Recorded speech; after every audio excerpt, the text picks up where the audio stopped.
Oke, jadi sebelumnya kita harus tahu dulu nih, apa sih manfaat Google Form bagi mahasiswa ataupun remaja masa kini. Nah, manfaatnya itu bisa untuk mengumpulkan data dengan mudah, membuat kuesioner, survei, wawancara, ataupun berbagai macam pengumpulan data lainnya dengan mudah, meningkatkan kolaborasi dalam kerja kelompok, menghemat waktu dalam distribusi dan pengolahan data, serta mendukung presentasi dan laporan yang berbasis data real time. Baik, untuk tutorialnya bisa langsung kita lakukan. Di sini saya menggunakan perangkat berupa laptop, dan langkah yang pertama yang perlu kita lakukan adalah membuka aplikasi Chrome di laptop kita. Nah, setelah Chrome terbuka, maka tampilannya akan menjadi seperti ini. Setelah Chrome terbuka, kita perlu melihat ke pojok kanan atas dan terdapat sebuah icon yang berbentuk titik-titik kecil yang berjumlah sebanyak 6 buah. Ketika kita klik, icon tersebut akan menampilkan berbagai macam aplikasi dari Google. Salah satunya adalah Google Formulir, maka kita akan berhasil masuk ke dalam aplikasi Google Form, di mana kita bisa membuat berbagai macam formulir menggunakan template yang telah disediakan, atau membuat formulir kita sendiri dengan menggunakan fitur blank form yang bisa kita buat dengan cara mengklik kotak putih dengan tanda panah berwarna-warni di dalamnya. Ketika sudah kita klik, maka kita berhasil membuat formulir kosongan yang bisa kita kreasikan sesuai dengan keinginan kita. Nah, langkah yang pertama, kita bisa mengisi judul dari formulir yang ingin kita buat. Jika kita ingin melakukan perubahan pada judul kita bisa menggunakan fitur-fitur yang terdapat pada bagian bawah judul. Seperti contohnya, saya ingin menebalkan judul saya, maka saya akan membloknya terlebih dahulu dan memilih fitur bold. Di bawah judul terdapat form description, di mana biasanya fitur tersebut digunakan untuk menjelaskan apa maksud dan tujuan kita untuk membuat formulir ini. Seperti contohnya, saya membuat survei ini agar saya bisa mengetahui cara belajar apa saja yang digunakan oleh mahasiswa di Universitas Brawijaya. Jadi, hal yang pertama yang akan saya lakukan tentunya mengisikan identitas saya terlebih dahulu dan juga menjelaskan maksud dari pembuatan formulir ini. Nah, ketika form description telah selesai dibuat, kita bisa beralih pada kotak selanjutnya, yakni kotak yang dapat kita isikan pertanyaan. Nah, kita bisa mengisi pertanyaan dengan mengklik bagian Untitled Question, dan kita bisa mengubahnya dengan kalimat pertanyaan yang ingin kita tanyakan kepada responden. Nah, untuk pertanyaannya saya bagi. Yang pertama tentunya saya akan mengumpulkan identitas dari responden saya. Maka dari itu saya akan menanyakan nama dan juga tahun angkatan mereka. Ketika pertanyaan sudah selesai dibuat, kita bisa mengubah cara menjawab pertanyaan tersebut dengan mengklik kotak di bagian kanan yang bertuliskan short answer.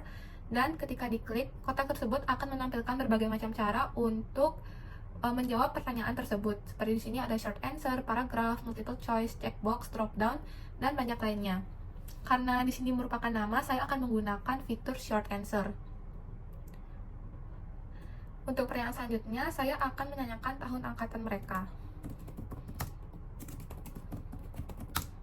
Nah, untuk tahun angkatan ini saya tidak menggunakan short answer karena nantinya akan sulit untuk didata.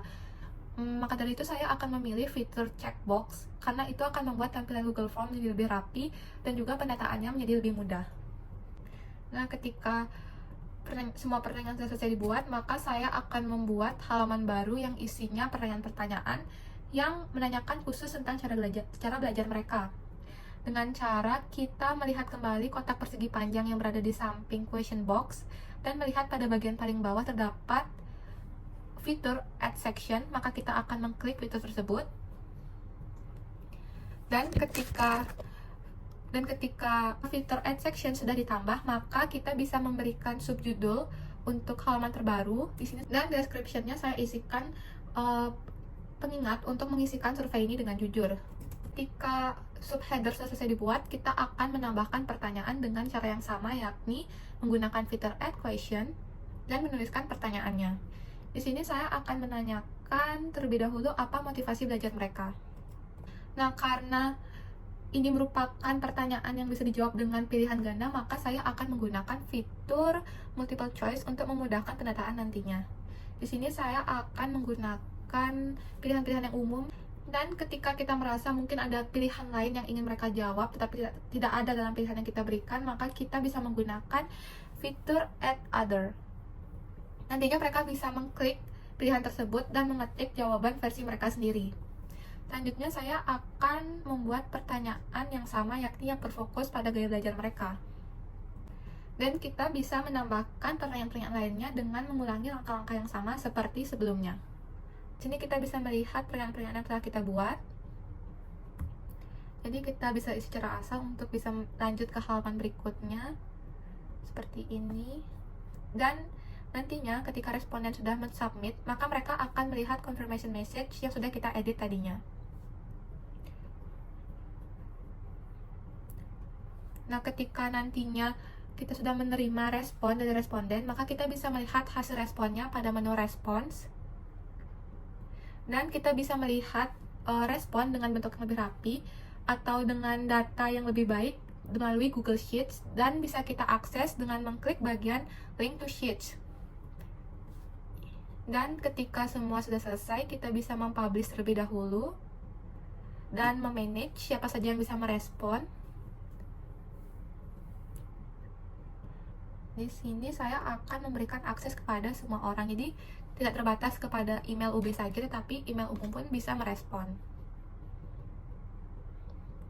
Nah, ketika sudah selesai, kita bisa mengcopy link dari formulir kita dan membagikannya di media sosial.